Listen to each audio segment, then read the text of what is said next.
From The Australian, here's what's on the front. I'm Claire Harvey. It's Friday, June 7. Nine Entertainment Chairman Peter Costello, the former Federal Treasurer, has knocked a journalist to the ground at Canberra Airport. Mr Costello, my name's Liam Mendes from The Australian. The incident occurred when The Australian's reporter Liam Mendes approached Costello for comment on the crisis engulfing Nine's chief executive Mike Sneesby over sexual harassment allegations against a former senior executive. Costello barges towards Mendes and pushes him to the ground. Why won't you support Mr Sneesby publicly? Good to see you. Well, you've got to answer the questions, Mr Costello. Don't. You've just assaulted me. You've just pushed me. It's all on camera. Mr Costello. Costello has denied the incident was an assault, claiming Mendes simply fell over. Mr Costello, did you assault a journalist at Canberra Airport? When questioned in Parliament House by journalists including The Australian's Rhiannon Down, Costello told them to be careful not to fall. Mr Costello, will you consider your position? Get in front and I'll come and talk to you, all right? Yeah, that's a much better way of doing it. Otherwise you'll fall over each other. When I came through Canberra Airport, there was a reporter walking backwards with his phone filming. As I walked past him, he walked back into an advertising placard and he fell over. I did not strike him. If he's upset about that, I'm sorry, but I did not strike him. And it was a public place, which I was entitled to walk through. And as I said to you, he hit the advertising bellad, he fell over. I'm sorry about that. I wish that hadn't have happened. But, you know, this is I've seen it happen a million times. There's already speculation that this could put your chairmanship at risk. What is your response to that? Rubbish. The journalist said you assaulted me and you laughed and walked away. You can watch the video and read what triggered the encounter right now at theaustralian.com.au. The fourth episode of The Australian's latest investigative podcast series is out today. Bronwyn tells the story of missing Lennox Head mum Bronwyn Winfield, who disappeared from the idyllic surf town in the early 90s. Today, Bronwyn's creator, The Australian's Hedley Thomas, joins me with a big revelation in this new episode. Stay with us.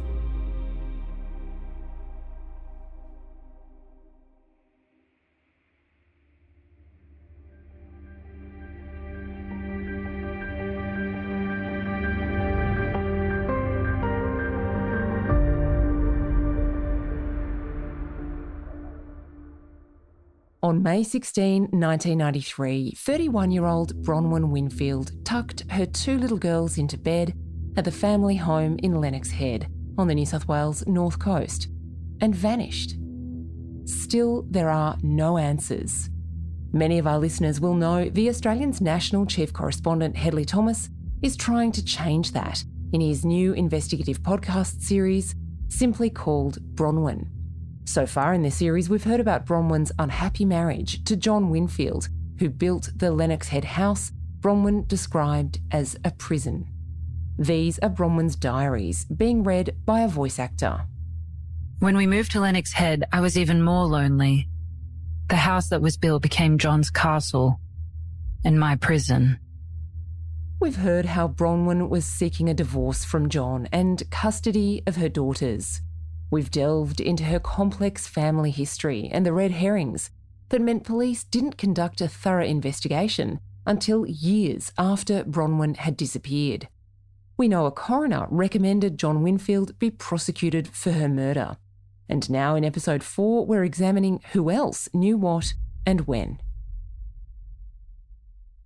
Hedley, since we launched the podcast, one of the things you were very keen to ensure that we did was to set up a special email address where listeners could contact you. That's bronwyn@theaustralian.com.au. We share access to that mailbox and I can see you in there reading and responding to the people who get in touch. What's been the sense that you've got from the audience and the people who are motivated to reach out to you? I get a range of reactions from people who knew Bronwyn and want to share anecdotes and memories of their time with her, people who actually also knew Bronwyn's children and remembered them as babies and recall how exceptionally close and devoted Bronwyn was to her girls, and also people who do know something. Sometimes they don't want to be interviewed themselves, but they're making suggestions to me about talking to someone they know with information. And that's led to a number of new chapters and new interviews that have been part of the series, even at this early stage. One of the people who you've been in touch with is John Winfield's former wife. We're calling her Dee, and she's featured in an earlier episode of Bronwyn. What was Dee's account of being married to John Winfield? Dee spoke to me about being a young woman married to John, having fallen in love with him and been involved with him in a relationship for several years before they tied the knot, and then divorcing him after just 18 months of marriage. And Dee was pretty candid about the problem at the heart of the relationship. She said that John was very possessive, just always questioning her when they would walk down the street, when they would go out somewhere together. She would be perhaps holding his hand. They would be having what she thought was, a nice outing. But then she would be asked, why are you looking at him? What do you see in that person? Why were you staring at that guy? And she says, I wasn't. After a while, that became unbearable for her. She didn't want to go on with the marriage, and they split up. Interestingly, they had moved together to Lennox Head. They lived in a caravan for some time in Sandstone Crescent, where they had bought a block of land and were building a house. This is the place that John has always loved. He's wanted to live in Lennox and surf there. It's his favourite beach break. And he believed that he was going to live there with Dee. But after they separated, she had to go to court. There was a lot of dispute because she said she was a good saver. She had her own money. She had put money into the relationship and into the property that they had been building together when it came time for them to part. And she thought she would be able to leave with what she had put in. He didn't want to give her anything, and she said that she had to sue him to get any money. And that's why when she reflects on Bronwyn's situation, she thinks about John's attachment to the first house that he was building with her just down the road from where he would build a house with Bronwyn several years later. Episode 4 of Bronwyn features a snippet of the 1989 dark comedy War of the Roses. Kathleen Turner and Michael Douglas play a couple whose divorce turns bitter. And at the centre of the dispute is the marital home. I've thought about this a lot. I really don't want to be married to you anymore. I may have let you have the house, but now you'll never get it. You will never get that house. Do you understand? You will never get that house. And that's the movie that Murray Nolan, Bronwyn Winfield's next-door neighbour, was watching on the night of May 16, 1993. He remembers that he was watching that movie because something interrupted him. It was the sound of the Winfields' car leaving their driveway next door. Why was that unusual for Murray? Murray had just got out of hospital. He'd taken off on a particularly gnarly wave and been dumped and hit the reef, broke his back, and as his wife Deb told me, crushed his spine like a can.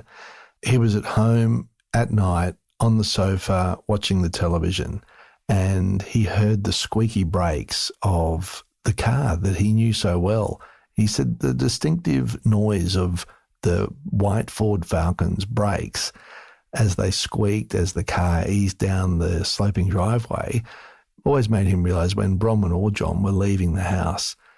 But this night, when he heard the noise and then he looked outside, he could see that the car didn't have the headlights on and the engine wasn't turned on either. So the car was leaving silently. But as the car went from the driveway and onto the bitumen of the road, it scraped. So there was something, Murray surmised, that was heavier than usual in the boot of the car, and the boot scraped the bitumen and left a groove in the bitumen. And then the car rolled silently down the hill of Sandstone Crescent until it got to the bottom and the car then stopped and the engine was turned on, the lights were turned on, and the car drove away. So it was a very unusual way for the car to leave the house. Murray hadn't seen that before. That was about 20 minutes to 11 p.m. on that Sunday night. We know that Bronwyn was never seen again. And one thing we don't know is whether she was in that car when it departed. John Winfield has told the police that he left the house that night with the couple's 2 young daughters and drove to Sydney after he says Bronwyn left the house and got into a car with someone he didn't know.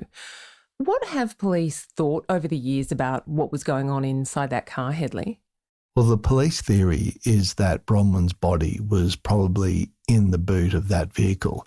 John emphatically denies that, and he says that Bronwyn had left about an hour earlier, and that was because a car driven by an unknown person had pulled up and she'd got in it to go away for a break of a few days.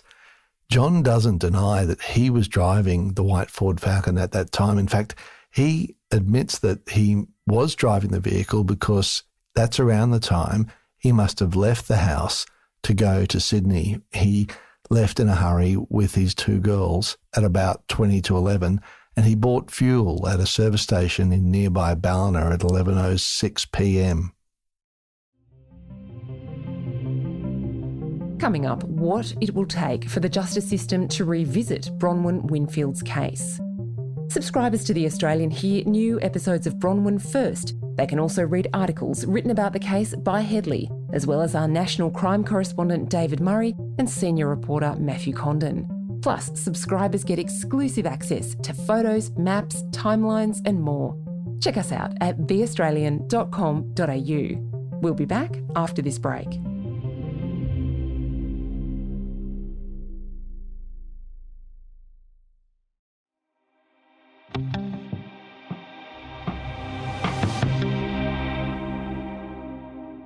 Bronwyn Winfield loved her little girls, Crystal and Lauren. They're now grown women, but they've chosen not to be interviewed for Hedley's investigation. There's good reason for that. Lauren Winfield is close to her father, John. For Crystal, it's more complicated.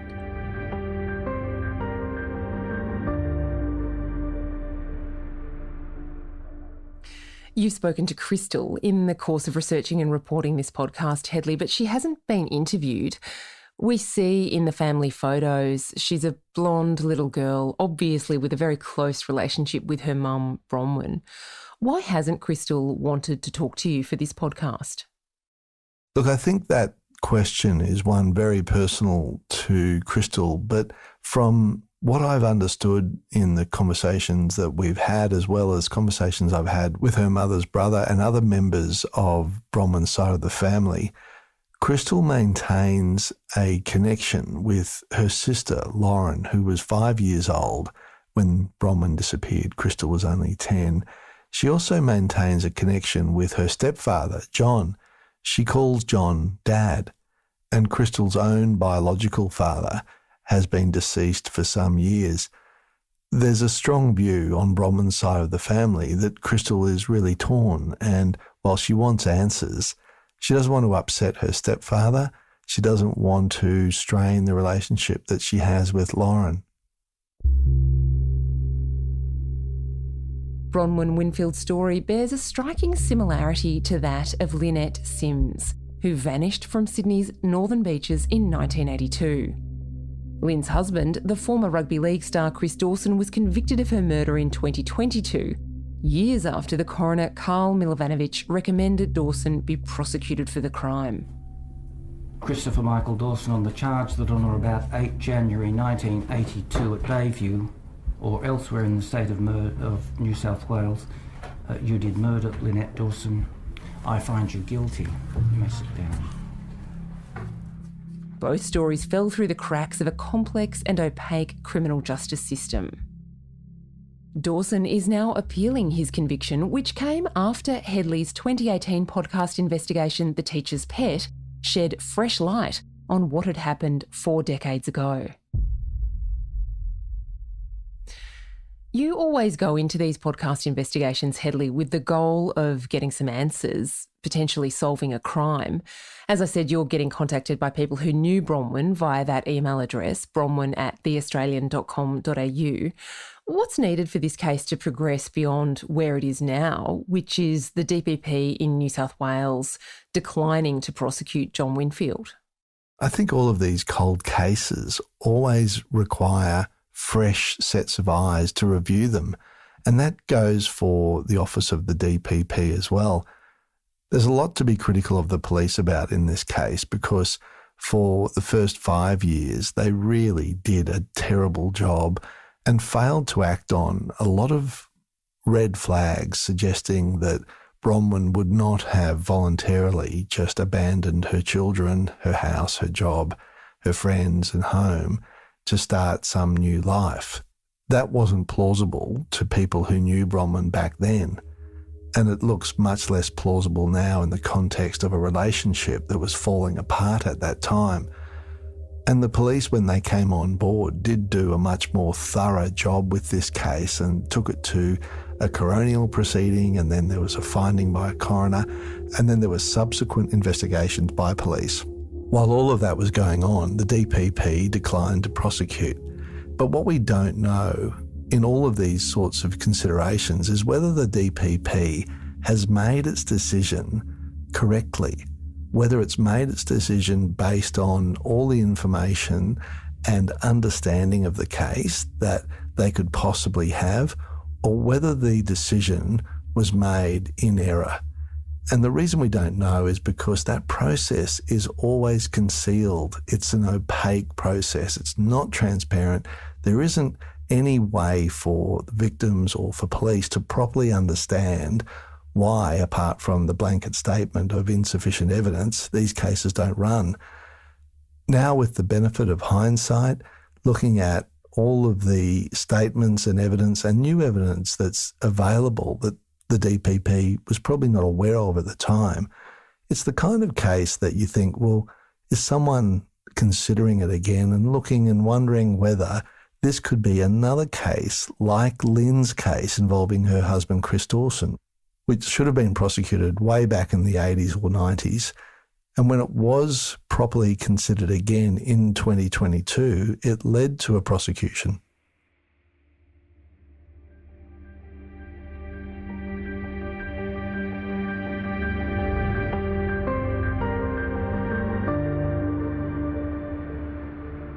Hedley Thomas is the Australian's national chief correspondent and the creator of the Bronwyn podcast.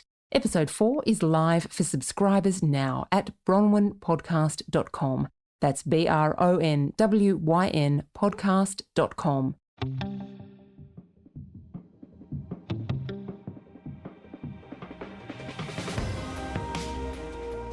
Thanks for joining us on The Front this week. Our team is Kristen Amiot, Joshua Burton, Leah Zamaglu, Jasper Leake, Tiffany Dimack, Matthew Condon and me, Claire Harvey.